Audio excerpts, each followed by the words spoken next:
Hello and welcome to our Joinery Business Podcast, our first podcast for 2023. Hopefully you had an amazing holiday season, whatever you did over that break over, Christmas and New Year. Hopefully you had some time off so that you can recharge the batteries and get into it for 2023.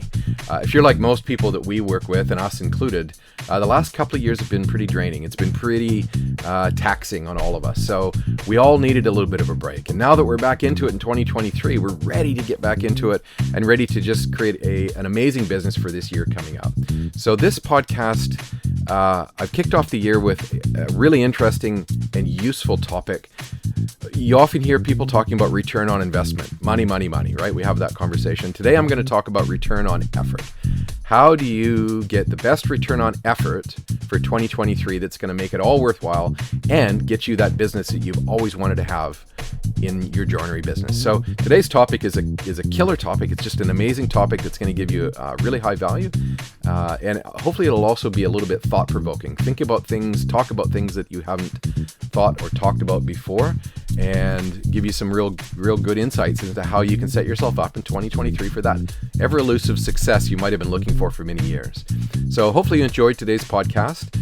This podcast is sponsored by The Marketing Joint. The Marketing Joint is our marketing agency that only works with the joinery industry. We set the Marketing Joint up a few years ago in a response to so many people saying they just couldn't get the marketing help they needed in the way that they felt they wanted. So we created our own agency, and the Marketing Joint is a sponsor of this podcast. And if you're looking for better marketing for your joinery business in 2023, give us a call, themarketingjoint.com. Easy to find, easy to connect with us, and just have a chat and see what it's all about. So without any further ado, hopefully you enjoyed today's podcast. If you want to further this conversation, we also have a free Facebook group, the Joinery Business Hub. So jump into our free Facebook group and further this conversation. In that group, you can ask more questions and learn more, and I'll be able to answer in a better way in the group following this podcast. All right, so without any further ado, let's jump into today's podcast, and hopefully you enjoy, and we'll talk to you on the other side. Cheers.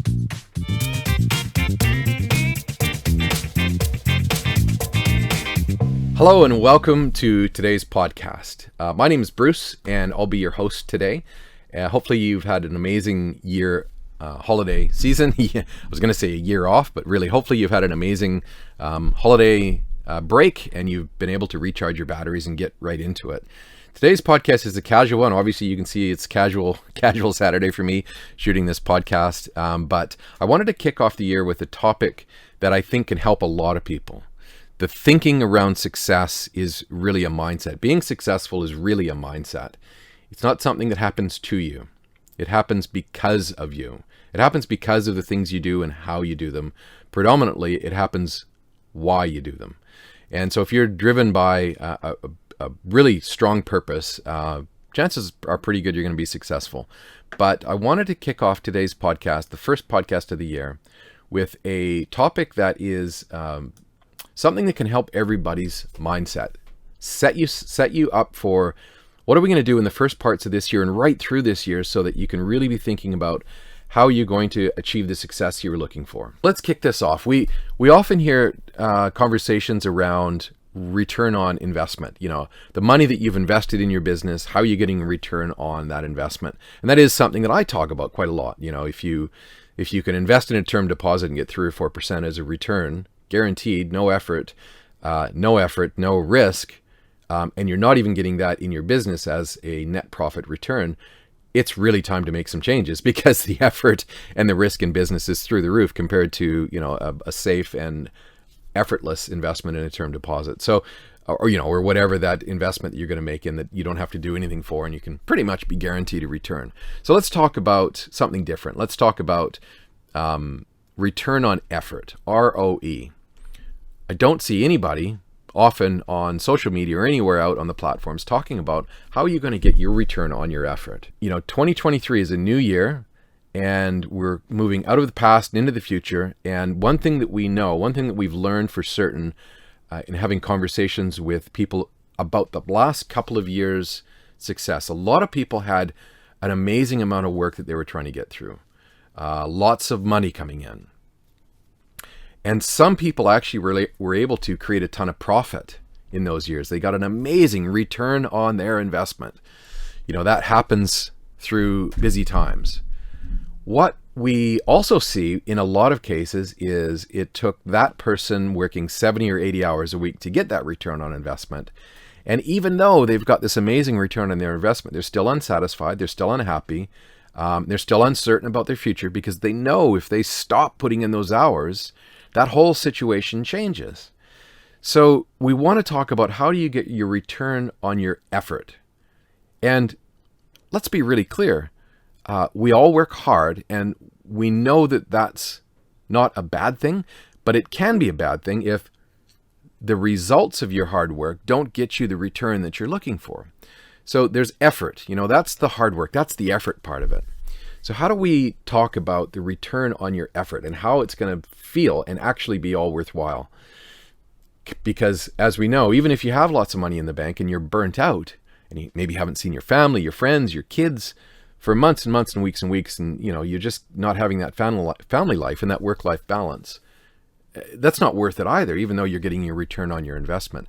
So let's talk about return on effort and what that actually looks like, and how we can start having a conversation about getting things back balanced for you. So what does return on effort actually look like? Well, if you've been watching my podcast at all and you've been following me in any way, shape, or form, you'll know that I like to make lists. So we're going to go through some of the things that I think are important that you do focus on as far as return on effort. How can you start thinking about getting a return on effort?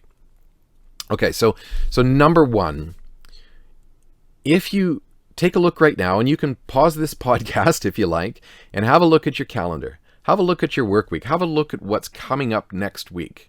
Monday, Tuesday, Wednesday, Thursday, that whole week that you've got coming up. And just ask yourself a question. Do you have a scheduled week?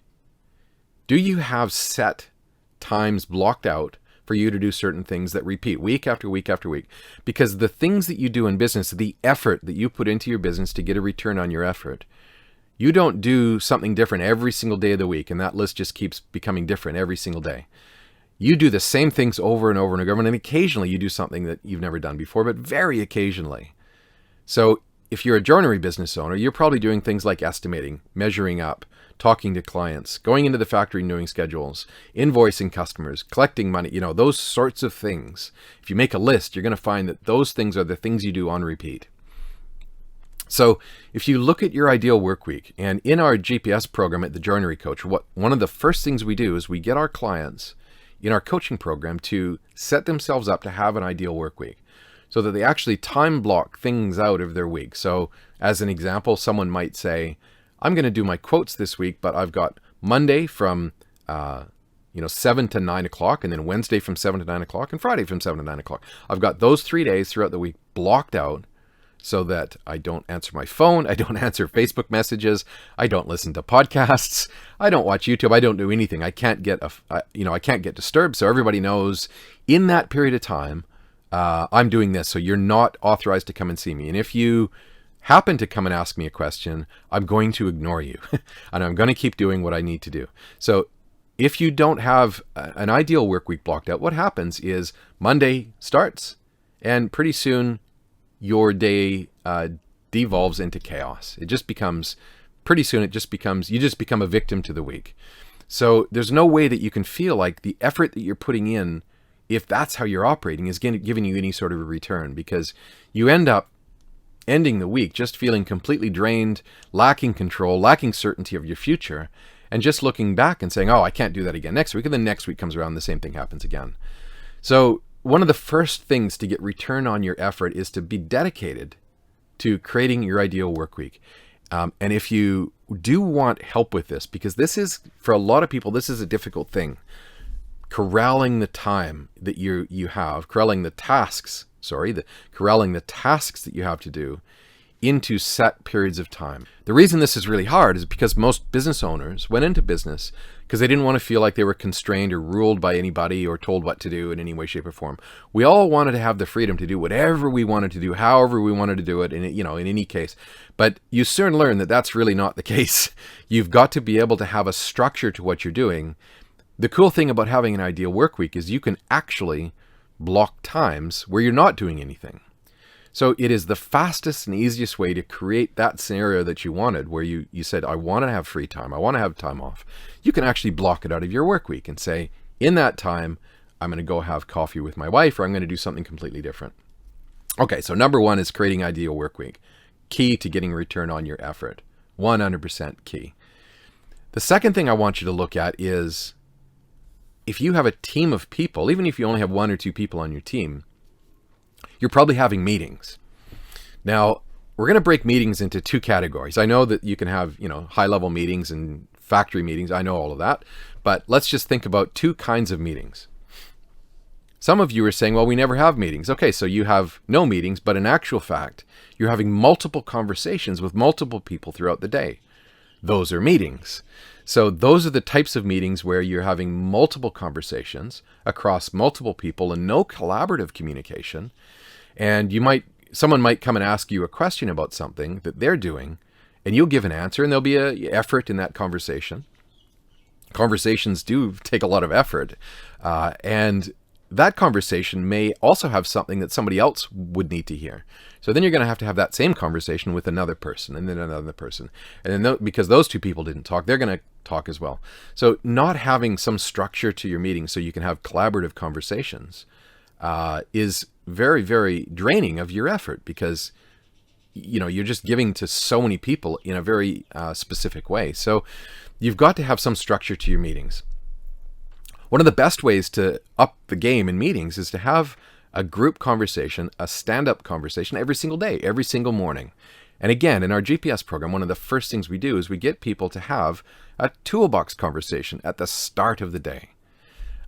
So think about, are you having multiple meetings? That's the first type of meetings. And the second type is, maybe you are having meetings with groups of people. And in most cases, we see businesses having too many of those. But even if you're not having too many of them, most often the outcome of the meeting has no action. So you go into the meeting, and let's face it, meetings they take a lot of your effort. And oftentimes you sit around and talk with people for an hour, maybe 2 hours. It takes a lot of effort out of you, a lot of focus, a lot of conversations, a lot of thinking. And then there's no action as a result of the meeting. There's no follow-up. There's no particular action plan. And even coming into the meeting, sometimes there's no agenda to talk about what to figure out what you're going to talk about. So you never really achieve much in the meeting anyway, because you're taking an hour to discover why are we here in the first place. So it's so important that you don't have too many meetings, but when you do have meetings, there needs to be an agenda to the meeting. There needs to be a lead up to that agenda. So going into the meeting, you know what you're going to be talking about. So your brain is preparing for it, and you can hit the meeting with little effort. You already know what you're going to say. And as an outcome of the meeting, there needs to be some action so that that meeting isn't wasted time or effort given to get no reward. So meetings really have to have actions and outcomes, follow-ups, and improvement results because of them. Or it might even be just a bunch of people getting together and talking about your wins. But that's an action as well. So think about the meetings and the effort that you're giving to your people. That's number 2. The third task to get return on your effort this year coming up in 2023. Think about your tasks. Think about what you're actually doing in the business that you're running. And ask yourself really critically, are you doing things that you really love, or at the worst case scenario, enjoy doing? Nobody goes into business to do stuff that you hate. There would be no possible reason why you go into business and do that. Nobody says, yeah, I'm going to go into business and do this thing that I hate doing it, just because. It just doesn't happen like that. So we all go into business predominantly because we're doing the things that we love doing. So many joinery business owners that I talk to say to me, well, I would never want to have a business where it's just operating and I'm not working in it. I love doing what I'm doing. But then we further on that conversation and find out the person's really unhappy anyway because the business is really struggling and they're just wearing too many hats. So look really critically at the tasks you're doing and ask yourself, of the tasks that you're doing on repeat, what could you get somebody else to do? The things that you really don't enjoy doing, you don't really get a lot of satisfaction from. You might be the sort of person that just doesn't love crunching numbers to get the estimates. But you might love doing sales. You might love interacting with customers. Great. Get somebody to do the numbers. That's a technician. That, most really good salespeople are not technically minded, right? They're interested in building relationships, and they think creatively, and they think about the customer's needs. Whereas when we crunch the numbers to come up with an estimate, that's a different type of person. That's a person that is technically minded, generally not too keen to build relationships or work in sales. So you can hand off these tasks that you don't love doing, and that's going to get more flow in your life. It's going to get better return on your effort, because chances are pretty good you're going to sell more work. You're going to build stronger relationships. You're going to feel better with the clients you're working with, because you're going to have stronger relationships with them. So have a look at the tasks that you're doing and try critically to get rid of the things that you just don't love doing. A little caveat here. I know you're going to do some stuff from time to time that you're not going to love doing. We all do. You're not going to have a whole list of only doing the things you love doing, but get rid of the most of the things that you can get rid of to somebody else to do them, because those things somebody else might really love doing. So you might be doing something because you think you're the business owner and you have to do all of this. And there's somebody on your team going, gee, I wish I could do that because I really love doing those things. It's amazing. It's transformational what you find when you get your team aligned with the things that they love doing in a real way. So look at the tasks that you do that you love doing, and look at the tasks that your team is or isn't doing, and try and align them with the things that they love doing as well. That is an amazing way to start getting more return on your effort, because you're doing things that you love doing. Not only are you going to get a better return on your investment because you might sell more work, but you're going to get that return, that reward feeling on your effort. That's number 3. So number four, and this is one that we see a lot, and I'm guilty of it myself in many ways. There's an old saying around this one, and it goes like this: stop starting and start finishing. Stop starting and start finishing. And what this means is a lot of us start projects, get so many things going because we've got all these things we want to do. We have no way of prioritizing them. So we tend to start them all, get them all going. Like we've got all these plates that we're, spinning plates. You think about someone spinning plates, and they got 12 plates that they're spinning, and they're going to run back and forth between all of these plates. Spinning, spin, spin, spin. Never actually getting anything finished and off the books. Like a tick box, okay, that project's done, move on to the next one. But you've got all these little mini projects going. This is something that just drives people insane, and it is such a weight on your brain because you've got all of these things going on. It's like this heavy blanket, this heavy weight that you've just put on yourself. And you're never going to get a return on your effort because nothing is ever finished to the degree that it should be.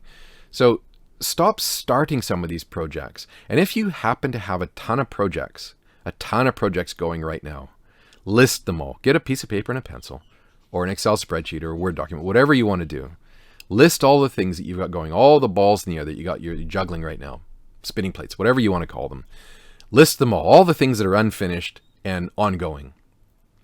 And just make a top 3 list. Just pull 3 out of that list and say, okay, and then of that top 3, put 1 as the thing that you're going to finish today, this week. And put a big X through the other ones. You're not even going to think about those right now. Just forget about them. Do the one thing that you put at the top of the list, and then go back down to the 3, and keep doing that. And pretty soon, you've only got 1 or 2 projects going on, and stop starting things if you're not going to finish them. Really, really critical to getting a return on your effort, because there's no possible way you get a return on your effort if you're never finishing anything, never completing anything. That's number 4. Number 5 is, how often are you actually away from work? Critically look at this, because nobody started a business to say, I'm going to work 70 or 80 hours a week and never spend time with my family, my friends, my kids, anything like that. Nobody started a business and said that, right? So critically look at, how often are you taking time away?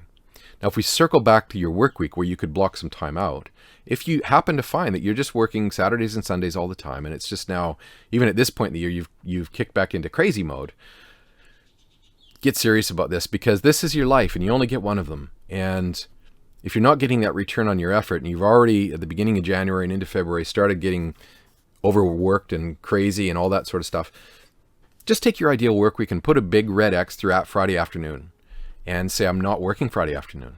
Your team can keep working. They get paid by the hour, and that's fine for them. They have their time off and they don't have the stress of the business on their shoulders like you do. But you can take Friday afternoon off. and just put a big red X through it. And pretty soon what you'll find is everybody's working around that.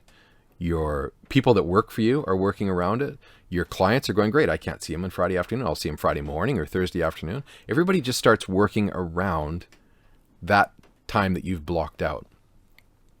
And it works that easily. So one of the examples of this is our business manager, Kim at the Joinery Coach, our amazing business manager, has said, I want a 9-day fortnight. So every second Friday she has off.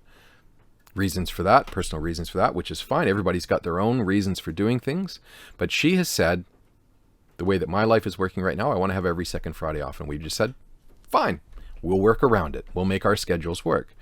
And it's ideal. It's an ideal work week for her. And now it's an ideal work week for us because we've made it ideal. Ideal isn't something that happens to you. It happens because of you. So think about getting the time away from work that you need. There's not going to pretend to understand the technicalities of this, but there's science behind the fact that if you actually have your feet touching the earth, you will actually have a health benefit. And if you think about how often are you actually doing that, and I love camping, so I like talking about this, but if you're not getting away and getting outside of the business, and let's be really clear about the second part of this, if when you're not working, you're still working mentally, that's not getting away from work either. So you've got to be able to teach yourself to unplug and get away from work, actually get away from work. And that's a skill that you might need help with. And people in our GPS program, we actually teach, how do we actually unplug you from work? How do we get you to unplug yourself from work and start thinking about other things? What are the other things you'd like to think about? Might be your kids' events. It might be, where do you want to go with your wife? It might be, where do you want to go with your partner? Whatever it is, if you start making a list of the things that you want to do that have nothing to do with work, things that you would just completely unplug you from work, make a list of those. And again, pick one that goes to the top, the thing that you'd like to do and can do right now, and do that this weekend. So make sure that you're actually unplugging from business. There's an interesting thing that humans do, and you might have actually witnessed this yourself. Oftentimes, if we're in a meeting where we're really trying to figure something out and get a resolution to something, and there's a lot of pressure in the conversation to try and find the solution or find the answer, oftentimes you never do. In the pressure moment of the conversation, you don't find the answer. Pressure, pressure, pressure. Who's got the answer? Let's brainstorm it. Let's figure it out. Meeting might go on for an hour, 2 hours. Nobody found the answer. And then you have a break from the meeting and have a conversation around the water cooler. And everybody's now not under pressure, not stressed. Almost every time someone's going to go, aha, I have the answer to that problem for the last 2 hours we were trying to figure out. And it just came to me. So as soon as you release the pressure, it's absolutely amazing, the creative process that kicks in your brain that starts giving you back the things that you weren't getting before when you were under pressure.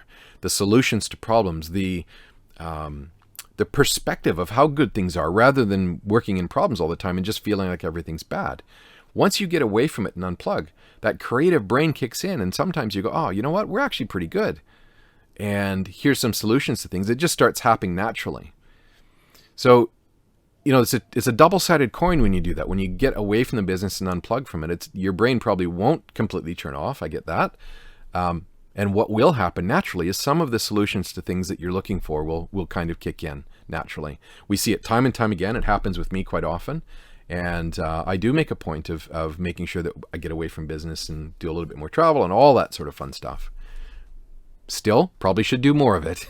Should probably go to a 3-day work week and see how that goes. So that's my list of 5 things. Those 5 things are, just to recap here, to get your return on your effort this year, think about creating an ideal work week.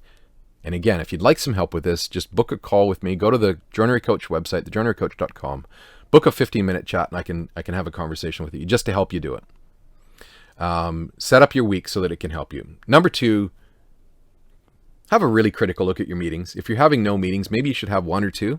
And have structure to them. And if you are having meetings, make sure that there's tangible outcomes and there's agendas moving into it.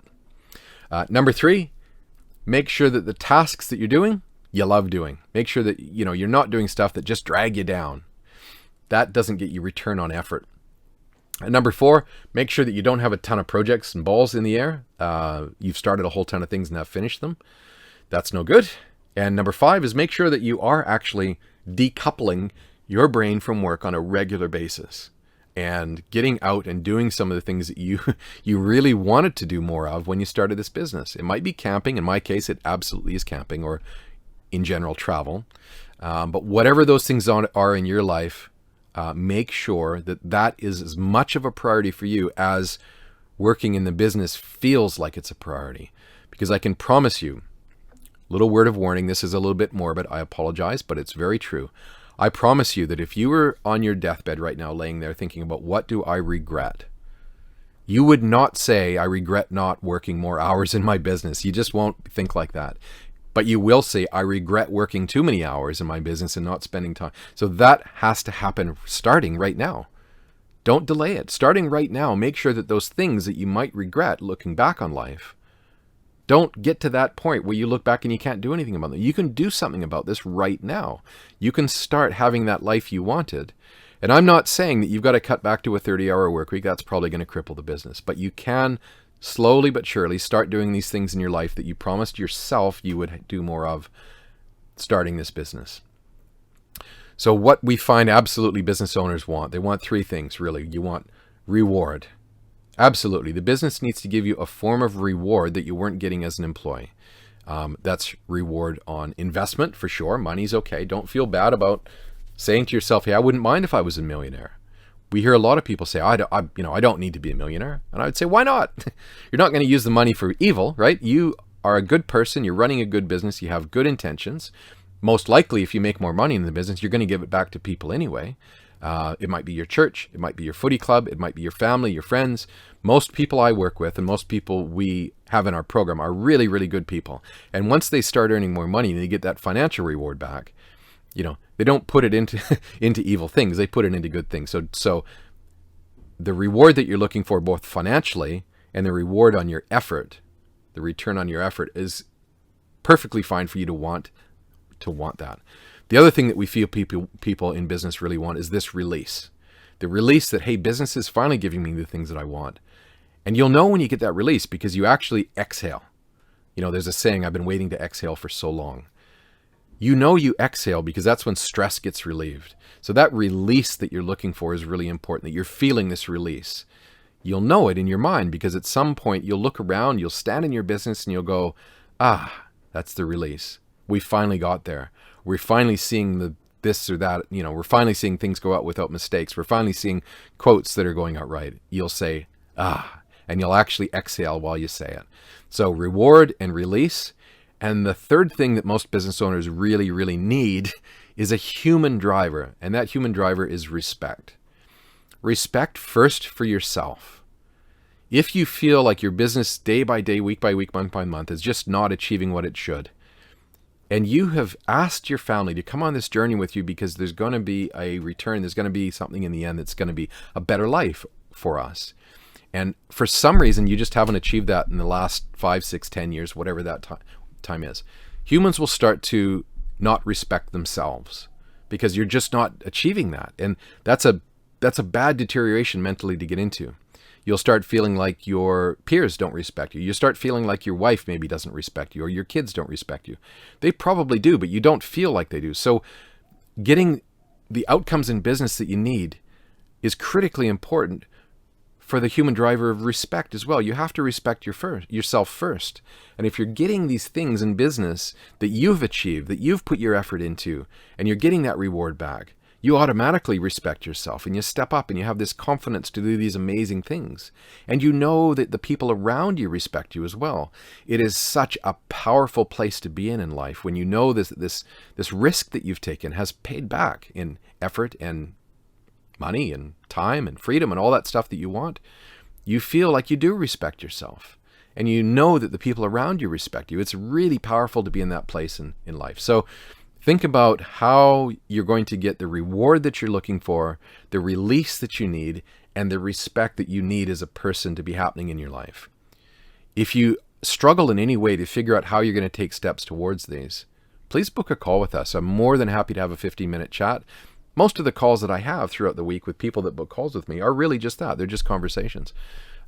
Or at the very least, join us in our Facebook group, the Joinery Business Hub. Ask some questions. This industry in general is full of people that don't like asking questions, but have all kinds of questions and have all kinds of struggles that they're not actually getting help with. We have a free way to get some answers. Just join our Facebook group and you can get some help there.